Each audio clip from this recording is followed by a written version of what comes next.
चलिए बच्चों अपना चैप्टर 4 स्टार्ट करते हैं। आई होप आप सब ने पहले के लेक्चर्स देख लिए होंगे, सारे क्वेश्चंस कर लिए होंगे। चैप्टर 4 स्टार्ट करते हैं। लास्ट चैप्टर है क्लास 10 का globalisation and the Indian economy. Globalisation and Indian economy हमें मेनली पढ़ना है ग्लोबलाइजेशन के बारे में और ग्लोबलाइजेशन का इंडियन इकोनॉमी पे क्या इंपैक्ट पड़ा, क्या फायदे क्या नुकसान हुए। लेकिन उससे पहले कुछ टॉपिक में ग्लोबलाइजेशन से हटके कुछ टॉपिक पढ़ाना चाहता हूं जो जरूरी है, पढ़ने आवश्यक है और एग्जाम में आते भी हैं। दो टॉपिक इंपॉर्टेंट टॉपिक है। पहला है मल्टीनेशनल कॉर्पोरेशन जिसको कि एमएनसीज कहते हैं, एमएनसी कंपनी। और दूसरा टॉपिक हम लोग पढ़ेंगे वर्ल्ड ट्रेड ऑर्गेनाइजेशन जिसको बोलते हैं WTO.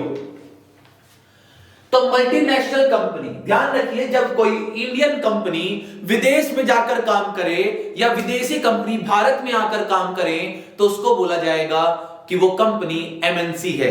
And that process is known as globalisation. यानी अपने देश की इकोनॉमी को, हमारे देश की कंपनी अगर विदेश में जाकर काम करेगी तो हमारे देश की इकोनॉमी को और विदेशी इकोनॉमी को क्या कर रही है, इंटरलिंक्ड कर रही है। तो एमएनसी क्या करता है, नोट करने वाली बात, एमएनसी इंटरलिंक करती है प्रोडक्शन बहुत सारे नेशन को और बहुत सारे मार्केट में।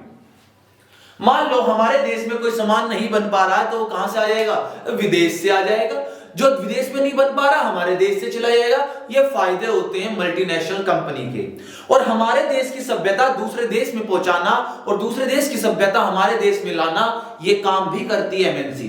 लेकिन फिलहाल हमें यहां पर ध्यान देना है कि एमएनसी कंपनी या एमएनसी कॉर्पोरेशन या मल्टीनेशनल कॉर्पोरेशन क्या होती है। मल्टीनेशनल कॉर्पोरेशन वो कंपनी होती है या वो कॉर्पोरेशन होती है जो एक से ज्यादा देशों में व्यापार करती हो, अपने बिजनेस को क्या किया हुआ हो, एक्सपेंड किया हुआ हो। देखिएगा मीनिंग देखिए बेटा, corporation whose sphere of activity, जो काम करती है spread over more than one country, एक देश से ज्यादा देशों में व्यापार करने वाली कंपनी को मल्टीनेशनल कॉर्पोरेशन या शॉर्ट फॉर्म में एमएनसीज कह दिया जाता है। अब एमएनसी करने से क्या क्या फायदा, क्या क्या अच्छी बात होगी। एक तो आपके देश की इंटरनेशनल इमेज बनेगी, इंडिया की इमेज बनेगी विदेश में। फाइनेंशियल सिक्योरिटी मिलेगी, जब आप अच्छा काम करोगे तो विदेश से पैसा भी क्या होगा, मिलेगा। सामान बेचोगे तो क्या होगा, मिलना है। सुनिएगा, मान लो मैं कोई सामान बनाता हूं, उसे मैंने अपने भारत में बेचा, ठीक है, लेकिन सरप्लस बच गया मेरे पास। उस सरप्लस को मैंने कहां बेच दिया, विदेश में बेच दिया, तो एक्स्ट्रा इनकम भी क्या हो जाएगी आपकी, जनरेट। तो फाइनेंशियल मिलेगी चीज। टेक्नोलॉजी, जो टेक्नोलॉजी मेरे देश में नहीं वो कहां से ले सकता हूं मैं, विदेश से। जो काम मुझे नहीं आता वो कहां से सीख सकता हूं मैं, विदेश से। चाहे मैं विदेश में जाकर सीखूं, चाहे विदेशी कंपनी मेरे देश में आकर मुझे सिखाए। मार्केटिंग, आपका बाजार भी बढ़ेगा, एरिया भी बढ़ेगा और बेटा आप नई नई रिसर्च और डेवलपमेंट कर पाओगे अपनी कंपनी के लिए। नई नई चीज, नए नए सामान, नए नए प्रोडक्ट बना पाओगे। किसके लिए, अपनी देश के लिए, अपनी कंपनी के लिए, जिससे फायदा मिलेगा आपका टेक्नोलॉजिकल भी, फाइनेंशियल भी, मार्केटिंग भी, रिसर्च एंड डेवलपमेंट भी और इंटरनेशनल इमेज बनेगी आपकी कंट्री की। ये था मल्टीनेशनल कॉर्पोरेशन के बारे में। और मल्टीनेशनल कंपनी बेटा बहुत सारे नेशन और बहुत सारी मार्केट को इंटरलिंक करती है। जो सामान जिस मार्केट में नहीं होता उस मार्केट में वो सामान प्रोवाइड कर दिया जाता है। दूसरा, ये सारा काम एक देश से दूसरे देश में जाने के लिए काम करवाता कौन है, उसका नाम है बेटा वर्ल्ड ट्रेड ऑर्गेनाइजेशन, जिसको प्यार से बोलते हैं डब्ल्यूटीओ। अगर मैं इसके इंट्रोडक्शन की बात करूं राजा बेटा, तो ये 1 जनवरी 1995 को फॉर्म हुआ था। 1 जनवरी 1995 को ये फॉर्म हुआ था, बना था, जिसका नाम था डब्ल्यूटीओ। लेकिन बेटा ये जन्म बहुत पहले ले चुका था, जिसका नाम था गेट। लेकिन गेट इसका सक्सेसर नाम था। जब ये स्थापना हुई थी 1948 में तो इसका नाम था GATT, general agreement of trade and tariff.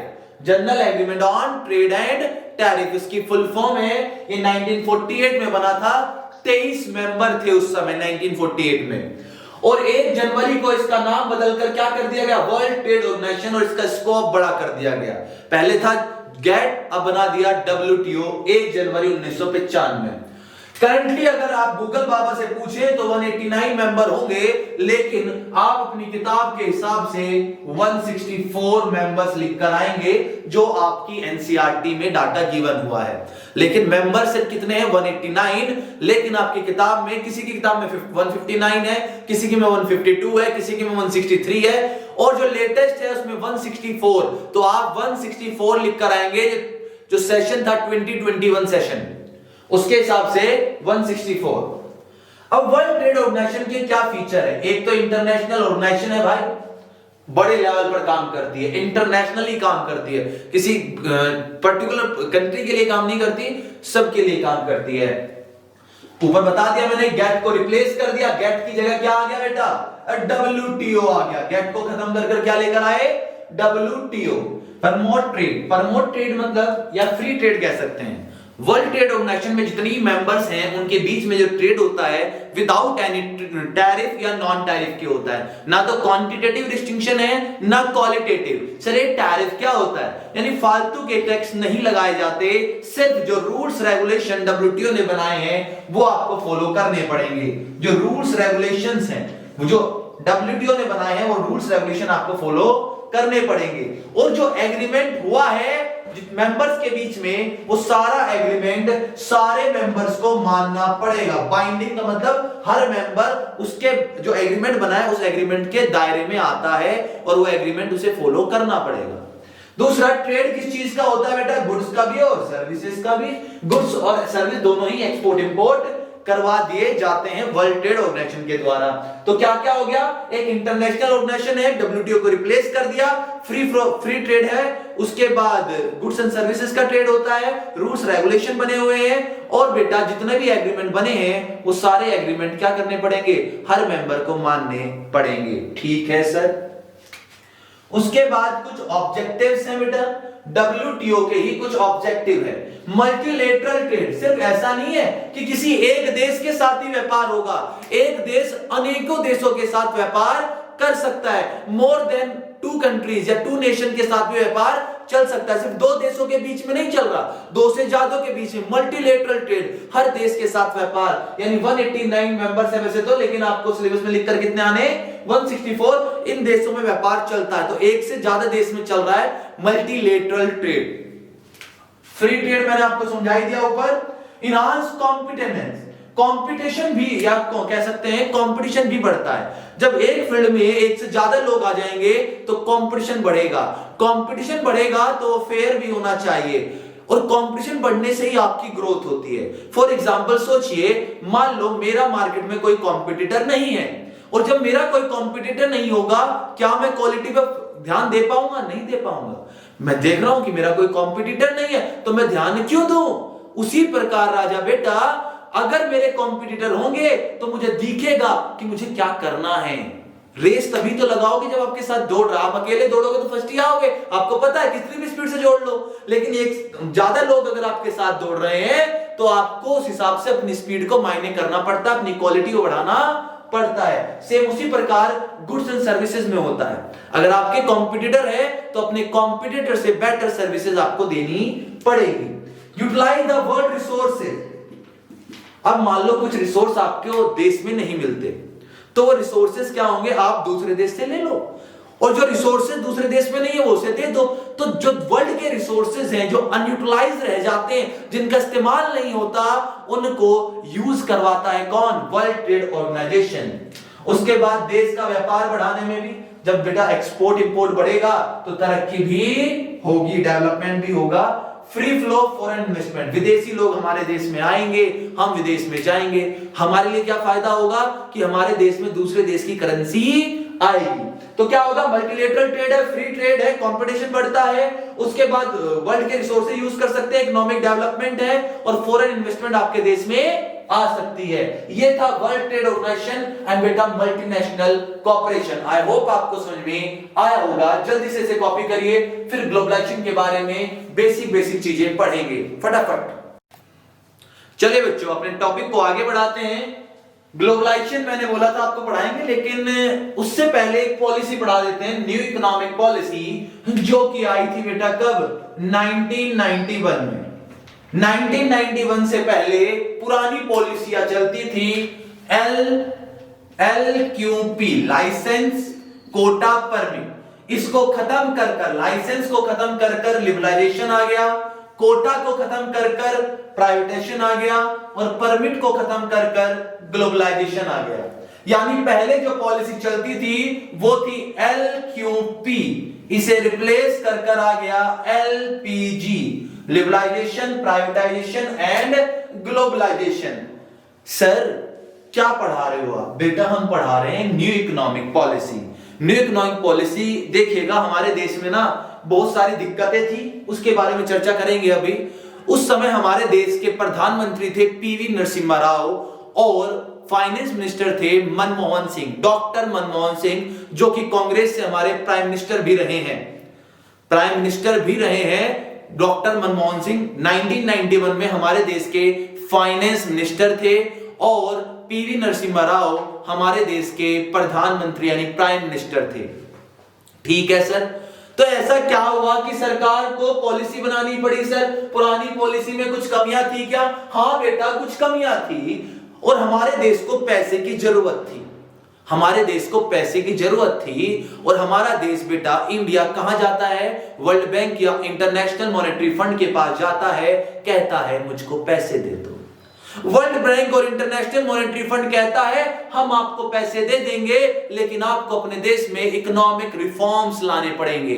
जो इकोनॉमिक रिफॉर्म्स आए उसी में एक पॉलिसी बनी न्यू इकोनॉमिक पॉलिसी, जिसको प्यार से इकोनॉमिक रिफॉर्म्स भी कह दिया जाता है। इसको बेटा इकोनॉमिक रिफॉर्म्स भी बोला जाता है, जो कि लिबरलाइजेशन, प्राइवेटाइजेशन और ग्लोबलाइजेशन के तौर पर आए। लिबरलाइजेशन का मतलब है बेटा कि कुछ रिस्ट्रिक्शन, गवर्नमेंट ने बहुत सारी रिस्ट्रिक्शन प्राइवेट सेक्टर के ऊपर लगा रखी थी, वो रिस्ट्रिक्शन गवर्नमेंट ने हटा दी। देखिएगा रिलैक्सेशन इन कंट्रोल, पहले पोस्ट 1991 ठीक है, पोस्ट के बाद प्रायर में नहीं होता, ठीक है। यहां पर पोस्ट 1991 और प्रायर, पोस्ट और प्रायर की बात करते हैं तो गवर्नमेंट ने प्राइवेट सेक्टर के ऊपर कुछ रिस्ट्रिक्शन लगाई हुई थी, उन रिस्ट्रिक्शंस को रिमूव कर दिया गया। उन जो कंट्रोल था गवर्नमेंट सेक्टर का उसे कम कर दिया गया, रिलैक्स दे दिया गया बहुत सारी इंडस्ट्रीज को। इसे बोला जाता है लिबरलाइजेशन, यानी गवर्नमेंट का जो कंट्रोल, जो रिस्ट्रिक्शंस है उससे रिलैक्सेशन मिल जाए, then it is known as liberalisation. ठीक है सर, बहुत जगह लिबरलाइजेशन मिली, बहुत जगह मिली। लाइसेंस एबॉलिश कर दिए गए इंडस्ट्रीज के लिए, दारू के लिए लाइसेंस लेने की जरूरत नहीं, रजिस्ट्रेशन कराना, दारू को छोड़कर एबॉलिशिंग कर दिए गए। किसके लिए? दारू हो गया, केमिकल, उसके बाद डिफेंस की चीजें हो गई, एंड सिगरेट्स हो गया, तंबाकू हो गया। ये 4-5 चीजें थी जिनके लिए आज भी लाइसेंस लेना जरूरी है, बाकी सबके लिए क्या कर दिया गया? एबॉलिश कर दिया गया। बट बेटा 1991 में जब रिफॉर्म्स आए थे तब 18 इंडस्ट्रीज को लाइसेंस लेना जरूरी था। फिलहाल 5-6 इंडस्ट्री है जिनको लाइसेंस लेना कंपलसरी है, जैसे कि अल्कोहल बोल दिया मैंने, लिक्वर बोल दिया, दारू हो गया, सिगरेट हो गया, तंबाकू हो गया, केमिकल्स हो गया, ड्रग्स हो गया, डिफेंस के इक्विपमेंट्स हो गए, कोई एक्सप्लोजिव बना रहे, बम बारूद बना रहे हैं, उसके लिए आपको लाइसेंस लेना जरूरी होता है। क्लियर है यहां तक? ठीक है सर। उसके बाद बेटा आगे बढ़िएगा, विदेशी लोग भी हमारे देश में आने लगे, फॉरेन इन्वेस्टमेंट भी क्या होने लगी? बढ़ने लगी। इंपोर्ट, विदेशी टेक्नोलॉजी भी हम लोग क्या करने लगे? लेने लगे। ये सारा लिबरलाइजेशन के अंदर पढ़ रहे हैं हम, कि भैया रिलैक्सेशन मिल गया कंट्रोल में इंडस्ट्रीज को, उसके बाद लाइसेंस खत्म कर दिया गया, उसके बाद जो विदेशी टेक्नोलॉजी हमारे देश में नहीं बनती थी वो विदेश से हम इंपोर्ट कर ले आते थे। विदेशी लोग भी खुश हो गए। पहले विदेशी लोगों पर रिस्ट्रिक्शन थी, कारण भी था बेटा उसके पीछे। हमारे देश में व्यापार करने आई थी ईस्ट इंडिया कंपनी, और उसने हमें 200 साल राज किया हमारे देश पर। उसी से डरता था भारत, लेकिन लाने थे, कुछ आगे बढ़ना था, तो विदेशी लोगों को भारत में लेकर या विदेशी लोगों को अट्रैक्ट किया कि हमारे देश में आओ। 40 से लेकर 100% तक एफडीआई, फॉरेन डायरेक्ट इन्वेस्टमेंट के द्वारा। उसके बाद बेटा फ्रीडम टू एक्सपेंशन। पहले क्या होता था, अगर आपको अपना प्रोडक्शन बढ़ाना है तो क्या दिक्कत होती थी? गवर्नमेंट से हर बार परमिशन पूछो। कितने बड़ी लेवल की इंडस्ट्री खोलेंगे? गवर्नमेंट से पूछो। अब ये परमिशन लेने की झंझट खत्म हो गई, अपनी बिजनेस को आप कितना भी एक्सपेंड कर सकते हैं विदाउट एनी परमिशन। एक बार परमिशन लो, बात खत्म। दूसरा बेटा प्राइवेटाइजेशन, ये तो लिबरलाइजेशन हो गया, लिबरलाइजेशन में बहुत सारी रिलैक्सेशन दे दी गई। अब बात करते हैं प्राइवेटाइजेशन की। प्राइवेटाइजेशन मतलब होता है बेटा जो काम गवर्नमेंट कर रही थी, जो काम गवर्नमेंट कर रही थी उसमें भी प्राइवेट सेक्टर का फ्रीडम आ गया, यानी वहां भी प्राइवेट सेक्टर एंटर कर सकता था। पहले मेनली लोड प्राइवेट जो गवर्नमेंट सेक्टर था यानी पब्लिक सेक्टर था उसका चलता था, प्राइवेट सेक्टर का ज्यादा कंट्रोल नहीं हुआ करता था। तो धीरे धीरे जिन कामों में गवर्नमेंट इंगेज थी वो काम प्राइवेट सेक्टर भी करने लगे। गवर्नमेंट तो कर रही थी, प्राइवेट भी। एग्जांपल के तौर पर मैं एक छोटा सा एग्जांपल लेना चाहता हूं, एमटीएनएल बीएसएनएल गवर्नमेंट की कंपनी, टेलीकम्युनिकेशन की कंपनी। उसके बाद पहले यहां पर आना जरूर प्राइवेट सेक्टर पे रिस्ट्रिक्शन थी, लेकिन धीरे धीरे इनकी रिस्ट्रिक्शन खत्म होती गई और प्राइवेट सेक्टर जैसे आइडिया, वोडाफोन, XYZ जो भी आपकी कंपनी है, एयरटेल, ठीक है, टाटा डोकोमो या जियो, ये सारी कंपनियां आती चली गई। इसी को बोलते हैं प्राइवेटाइजेशन, यानी जो काम गवर्नमेंट कर रही थी उन सेक्टर्स में प्राइवेट सेक्टर्स भी आने लगा, फ्रीडम। तो ये कुछ चीजें हो गई किसके द्वारा, लिबरलाइजेशन और प्राइवेटाइजेशन के द्वारा, जो कि 1991 के बाद हुआ, यानी इस पॉलिसी के बाद हुआ। इसको एनईपी पॉलिसी भी बोल देते हैं, NEP policy, NEP new economic policy, ठीक है। ग्लोबलाइजेशन करते हैं, डिस्कस करते हैं, डिस्कस लेटर अभी करेंगे, पहले इसके बारे में चर्चा कर लेते हैं। ग्लोबलाइजेशन ऊपर से मैं बता दूं कि जब हमारे देश की कंपनी विदेशी कंपनी के साथ काम करती है, विदेश में जाकर काम करती है, तो वो मल्टीनेशनल कंपनी कहलाती है। लेकिन दैट प्रोसेस जो हमारे देश की इकोनॉमी को दूसरे देश की इकोनॉमी से जोड़ता है, that is known as globalisation, ठीक है सर। लेकिन 1991 से पहले ऐसा क्या होता था, हमारे देश में बेटा मिक्स इकोनॉमी चलती थी, यानी प्राइवेट का रोल भी और गवर्नमेंट का रोल भी, दोनों का रोल था। प्राइवेट का अपना रोल था, गवर्नमेंट का अपना रोल था। लेकिन ज्यादा इंपॉर्टेंस किसको मिलती थी बेटा, गवर्नमेंट को। जितनी पॉलिसी बनेगी कौन बनाएगा, गवर्नमेंट बनाएगा।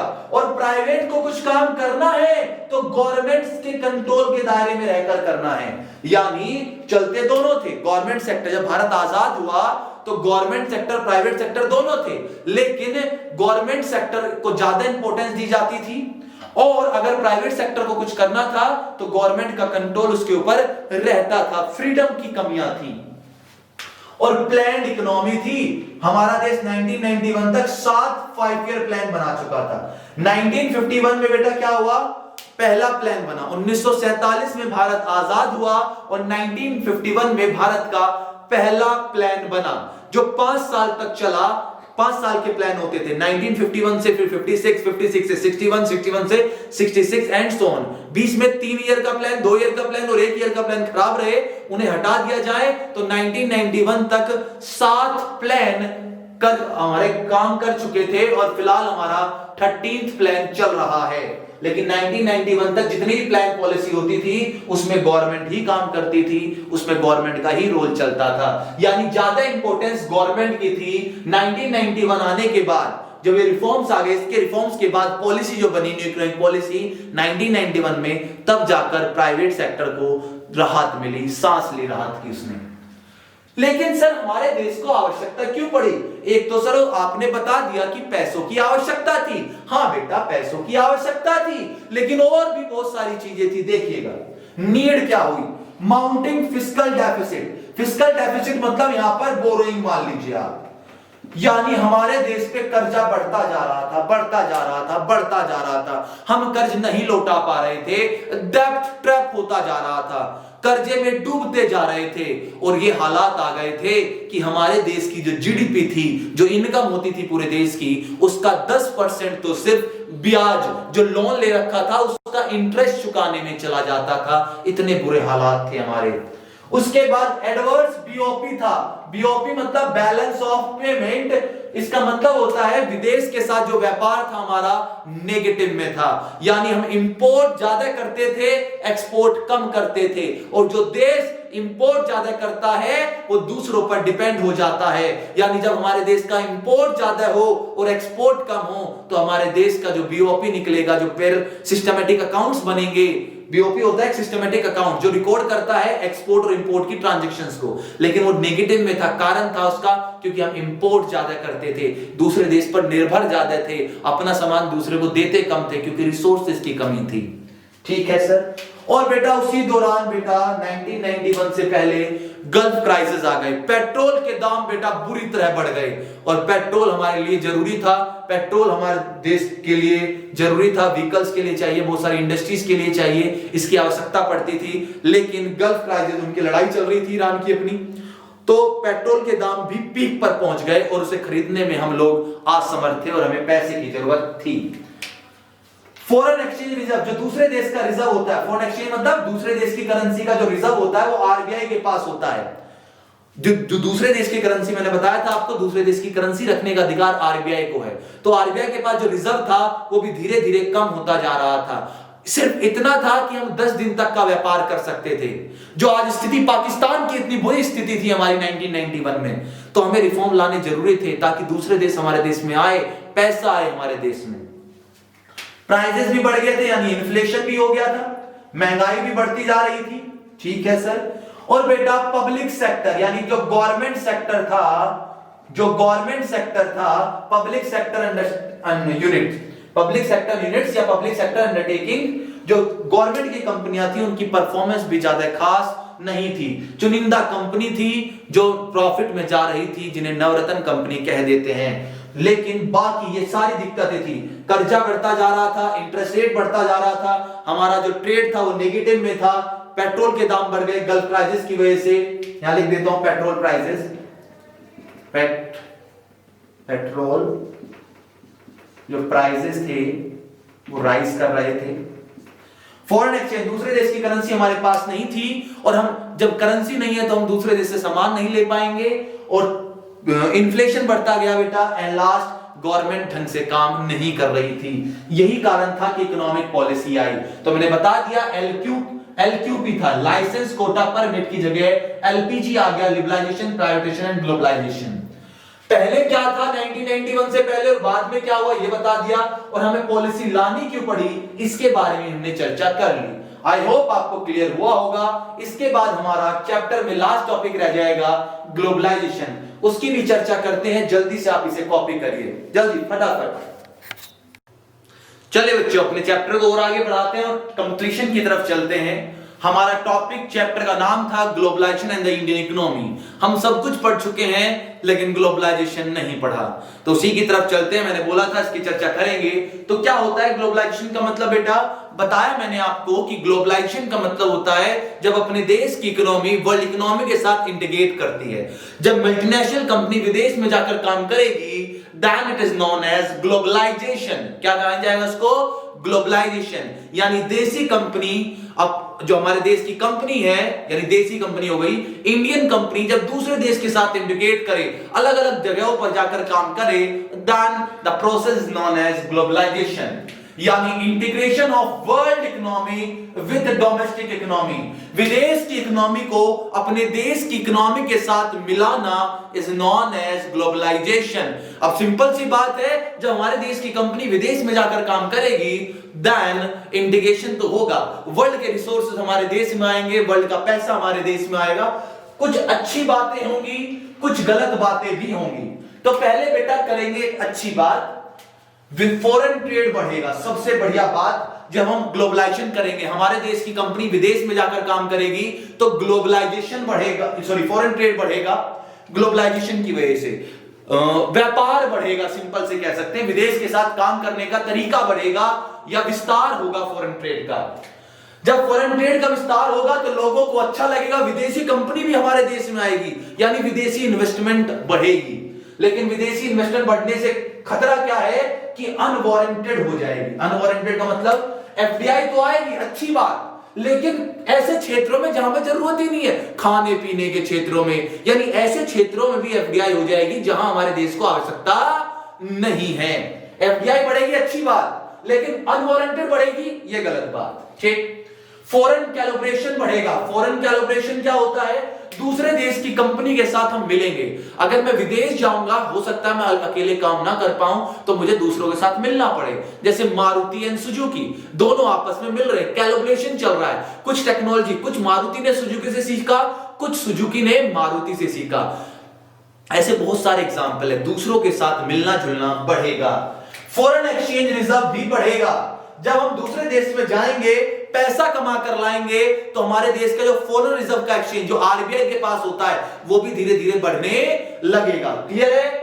उसके बाद बेरोजगारी कम होगी, एम्प्लॉयमेंट बढ़ेगी। अब विदेशी कंपनी भारत में आएगी तो क्या होगा? लोगों को काम मिलेगा। लेकिन राजा बेटा, जब मल्टीनेशनल कंपनी आती है, जब मल्टीनेशनल कंपनी आती है तो मशीनों से ज्यादा काम करती है, यानी मशीनों से काम करेंगे। और या हमारे देश की कंपनी विदेश में कुछ सीख कर आ गई तो मशीनों पर काम करना शुरू कर देगी। और जब मशीनों से काम हो रहा होगा, कोई आपको नौकरी पे नहीं रखेगा। यानी दो उसके पॉजिटिव इफेक्ट भी है, लेकिन उसको गलत तरीके से लिया जाए तो नेगेटिव इफेक्ट भी बन जाएगा। इंक्रीज इन टेक्नोलॉजी, टेक्नोलॉजी बढ़ेगी, यही कारण है कि अनएम्प्लॉयमेंट भी घटेगी। मान लो जितनी ज्यादा टेक्नोलॉजी बढ़ेगी, मशीनों से काम बढ़ेगा, लेबर से काम कम होगा, लेबर से काम कम होगा तो लोगों को नौकरी पे नहीं रखा जाएगा। ठीक है सर? यानी फॉरेन ट्रेड बढ़ेगा, फॉरेन इन्वेस्टमेंट बढ़ेगा, फॉरेन रिजर्व बढ़ेगा, फॉरेन कोलैबोरेशन बढ़ेगा, एम्प्लॉयमेंट बढ़ेगी और टेक्नोलॉजी भी बढ़ेगी। लेकिन उसी प्रकार जब विदेशी कंपनी आएगी और अच्छी अच्छी टेक्नोलॉजी लेकर आएगी, हमारे देश की टेक्नोलॉजी इतनी बढ़िया नहीं होगी तो हमारे देश की इंडस्ट्रीज को नुकसान होगा। यानी लॉस टू डोमेस्टिक इंडस्ट्रीज, हमारे देश की इंडस्ट्रीज को नुकसान होगा। पहले क्या होता था, हमारे देश में खिलौने बनते थे। खिलौने इतने मजबूत होते थे कि दादा ले पोता बढ़ते, यानी दादा ने जो खिलौना लिया होगा वो पोते से भी नहीं टूटता था, इतने मजबूत खिलौने होते थे। लेकिन वो महंगे भी पड़ते हैं। चाइना ने माल लाया, चाइना का माल ऐसा बेटा, चले तो चांद तक, ना चले तो शाम तक। वो सस्ते भी पड़ते हैं क्योंकि मैन्युफैक्चरिंग वो लार्ज क्वांटिटी में करते हैं। तो चाइना ने खिलौने की मार्केट क्या कर दी, हमारे देश में बर्बाद कर दी। इनइक्वालिटी भी बढ़ेगी। इनइक्वालिटी मतलब बेटा सिर्फ बड़ी कंपनियों को फायदा होगा, छोटी कंपनियों को फायदा नहीं होगा। छोटी कंपनी सिर्फ देश में रहकर रह जाएंगी और जब बड़ी कंपनी विदेश से आएगी तो छोटी कंपनी को भी बर्बाद कर देगी। यानी फायदा सिर्फ और सिर्फ लार्ज स्केल कंपनी को होगा, छोटी छोटी कंपनी को नहीं होगा। तो सरकार को यह सोचना चाहिए कि जो ग्लोबलाइजेशन हो वो तरीके से हो, यानी प्रोटेक्शन होना चाहिए स्मॉल स्केल इंडस्ट्रीज का। स्मॉल स्केल इंडस्ट्रीज का क्या हो, प्रोटेक्शन हो। अब लोगों की बेरोजगारी बढ़ रही है तो भैया इसके लिए लेबर लॉ बनाने चाहिए ताकि कानून बन जाएगा तो लोगों को नौकरी से नहीं निकाला जाएगा। Dominance of foreign company, foreign company पर ज्यादा दबदबा बन जाएगा। हमारे देश में टेक्नोलॉजी नहीं होगी, विदेशी कंपनी आएगी, हमें अपना डिपेंडेंट बना लेगी, यानी हम दूसरे देश पर डिपेंड होते चले जाएंगे। और सबसे बड़ा नुकसान होगा वर्किंग क्लास। जो डिसएडवांटेज होता है वर्किंग क्लास के जो वर्कर्स होते हैं, भैया जब पैसा कम देना हो, अब मान लो 10-12 साल किसी को काम करते हो गए, उसकी सैलरी बढ़ेगी, ऑब्वियस सी बात है, उसे निकाल कर कोई सस्ता वर्कर ले आते हैं। ये इसलिए है बेटा क्योंकि हमारे देश में लेबर्स के लिए, वर्कर्स के लिए कानून नहीं है। मैं वही कह रहा हूं, अगर आप फेयर तरीके से ग्लोबलाइजेशन लेना चाहते हैं तो लेबर्स के लिए, वर्कर्स के लिए कानून अच्छे हो, एसएसआई अच्छा हो, डब्ल्यूटीओ के साथ, वर्ल्ड ट्रेड ऑर्गेनाइजेशन, मैंने अभी पढ़ाया आपको, वर्ल्ड ट्रेड ऑर्गेनाइजेशन के साथ आपके संबंध अच्छे हो और पीपल की अवेयरनेस फैलाई जाए, अवेयरनेस भी फैलाई जाए ताकि लोग इसके बारे में समझे। तो फेयर ग्लोबलाइजेशन इस तरह होगा। यानी पॉजिटिव इफेक्ट क्या थे, फॉरेन ट्रेड बढ़ेगा, फॉरेन इन्वेस्टमेंट बढ़ेगा, फॉरेन कोलैबोरेशन, फॉरेन रिजर्व, बेरोजगारी कम होगी और टेक्नोलॉजी बढ़ेगी। लेकिन उसी के विपरीत नेगेटिव इफेक्ट क्या होंगे, डोमेस्टिक इंडस्ट्रीज को बर्बाद करना होगा, अब बेरोजगारी बढ़ेगी, इनइक्वालिटी बढ़ेगी, फॉरेन कंपनी को अहमियत दी जाएगी, वर्किंग क्लास वर्कर्स को डिसएडवांटेज होगा इससे क्योंकि नौकरी से कभी भी निकाला जा सकता है। और एफडीआई बढ़ेगी लेकिन ऐसे क्षेत्रों में बढ़ेगी जहां हमें आवश्यक नहीं है, आवश्यकता है ही नहीं, वहां पर बढ़ेगी। अगर हमें ग्लोबलाइजेशन करना है तो हमें कुछ फेयर रूल्स बनाने पड़ेंगे, कुछ लेबर रूल्स बनाओ, छोटी छोटी इंडस्ट्रीज को प्रोटेक्ट करो। एसएसआई का मतलब होता है small scale industries. World trade organisation से हम अपनी बात कर सके सीधी बात, और पीपल्स के बीच में कैंपेन चलाई जाए ताकि लोग जागरूक हो सकें। यह था बेटा ग्लोबलाइजेशन के बारे में कुछ पॉजिटिव इफेक्ट, कुछ नेगेटिव इफेक्ट्स। लेकिन अगर हमें ग्लोबलाइजेशन को मेजर करना हो तो कैसे मेजर करेंगे? मेजरमेंट देखिएगा, हमें एफडीआई बढ़ानी चाहिए, एफडीआई की लिमिट को बढ़ाना चाहिए। हमारे देश में कितनी है बेटा? 40% टू 100%, किसी किसी क्षेत्र में तो 100% तक है। फॉरेन पॉलिसी में लिबरल हो ताकि विदेश लोग आ सके, हमारा देश बंदा दूसरे देश में जा सके, विदेशी हमारे देश में आ सके। प्रमोशन बढ़े, सरकार को एक्सपोर्ट प्रमोशन पर ध्यान देना चाहिए। ऐसा ना हो सिर्फ इंपोर्ट ही करते रहें, एक्सपोर्ट के लिए सरकार को प्रमोट करना चाहिए लोगों को, ताकि हमारे देश का सामान भी दूसरे देश में जा सके और हम पैसा कमाकर ला सकें। फ्रीडम टू रिपैट्रिएट, रिपैट्रिएट का मतलब हमारे देश में क्या होता है, दूसरे देश की कंपनी आती है, पैसा कमाती है और कमाकर अपने देश ले जाती है। ऐसा नहीं, नॉन रिपैट्रिएट है हमारे देश में, हमें रिपैट्रिएट नॉन रिपैट्रिएट नहीं करना चाहिए, रिपैट्रिएट करना चाहिए। विदेशी कंपनी यहां पर आए, यहीं कमाए और यहीं पर देकर जाए, इससे फायदा होगा, ये अच्छी बात होगी हमारे देश के लिए। लेकिन विदेशी कंपनी क्या होती है, यहीं कमाती है और यहां से कमाकर अपने देश ले जाती है, वो हो जाता है नॉन रिपैट्रिएट। हमारे देश में ही पैसे को कन्वर्ट किया जाए, उससे हमें फायदा मिलेगा। फैक्टर्स देखिएगा, इंप्रूवमेंट ट्रांसपोर्टेशन, ग्लोबलाइजेशन क्यों करेगा बंदा, अगर उसे ट्रांसपोर्टेशन की फैसिलिटी मिल रही हो तो करेगा, अच्छी फैसिलिटी। आईटी इंफॉर्मेशन टेक्नोलॉजी बढ़िया सेक्टर है, हमने चर्चा भी करी थी सेक्टर ऑफ इकोनॉमी में, आईटी सेक्टर में बहुत सारी नौकरियां होती हैं।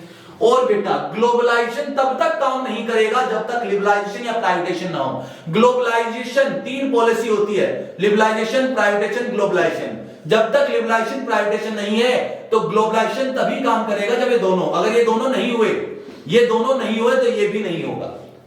लिबरलाइजेशन प्राइवेटाइजेशन की वजह से ही ग्लोबलाइजेशन हो पाता है। अगर सरकार छूट नहीं देगी तो कैसे जाएंगे बाहर, अगर गवर्नमेंट प्राइवेटाइजेशन नहीं करेगी तो विदेशी प्राइवेट कंपनी कैसे जाएगी बाहर। तो ग्लोबलाइजेशन के लिए दोनों फैक्टर जरूरी है, लिबरलाइजेशन भी और प्राइवेटाइजेशन भी। और ऐसा ना हो कि मान लो मैं सिर्फ एक ही देश के, मान लो मैं इंग्लैंड के साथ व्यापार करूं, इंग्लैंड कहते तुम्हें सिर्फ मेरे साथ व्यापार करना है और किसी के साथ नहीं, सिर्फ बायलैटरल करना है, हम दोनों करेंगे बस। ऐसा ना हो। मल्टीलेटरल ट्रेड, मल्टीलेटरल मतलब मोर देन वन कंट्री, एक कंट्री से ज्यादा देशों के साथ व्यापार किया जा सके। तो बेटा ये था ग्लोबलाइजेशन के बारे में पूरा मीनिंग था, क्या फेयर ग्लोबलाइजेशन कब होगा, क्या पॉजिटिव क्या नेगेटिव, क्या फैक्टर और क्या मेजरमेंट है। आई होप आपको ये चैप्टर समझ में आया होगा, ये टॉपिक समझ में आया होगा। आपको ये टॉपिक पूरा देखने के बाद एनसीईआरटी के यानी सारे क्वेश्चंस करने हैं, जितने भी क्वेश्चंस हैं विद आंसर मैंने दे रखे हैं नोट्स में। जिनको भी जो भी दिक्कत है मुझे व्हाट्सएप कर सकते हैं, मेरा नंबर नोट कर लीजिए 9528282801। जितने भी प्रॉब्लम में दिक्कत आए तो इस नंबर पे मुझे प्रॉब्लम भेज सकते हैं व्हाट्सएप पर। चलिए मुलाकात करेंगे बेटा आपके प्रॉब्लम सेशन में। आई होप आपको ये सारे चैप्टर समझ में आए होंगे। Thank you, bye bye.